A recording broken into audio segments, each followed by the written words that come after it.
suking na po ako dito. Oo nga eh, suking-suki na. So ano kaya ang sikreto ng kanilang kasikatan? Ganda lang ba talaga ng boses? O nadadala rin yan sa forma? Tawagan natin sila, si Romeo at si Jubel. Asa na sila? Romeo, Jubel, tayo kayo. Ayan sila. Bibihisan natin sila ala April Boy at ala Mystica. At mamaya makikipagsabayan sila sa kanilang mga idolo. Okay, Jubel, Romeo, sa tingin nyo, kaya nyo nga bang makipagsabayan sa inyong mga idolo? Kayang-kaya. Kayang-kaya daw! Kaya mo ba mag-split? Subukan, di ba? Lola nyo. Siya daw yung magtatambling. Eh si Romeo. Magkakarnation ako, lola mo. Eh si Romeo. Ready ka na bang gumanyan?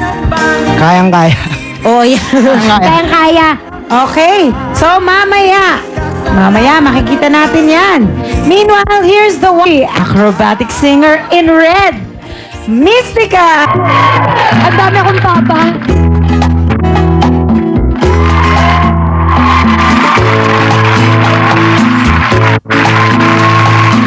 Ang gusto ko sa lalaki ay di masyadong malaki ang katawan.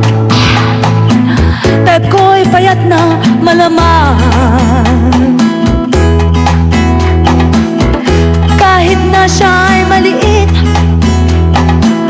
basta't mahaba lang ang kanyang pasensya at matigas ang dibdib. Maski di masyadong gwapo, sa akin siya ay pasado. Kung merong bigod, asan ang bigote? Nakakakiliti kasi. Tama na! Ang hilig ko ay di tisoy. No, you're tisoy, honey.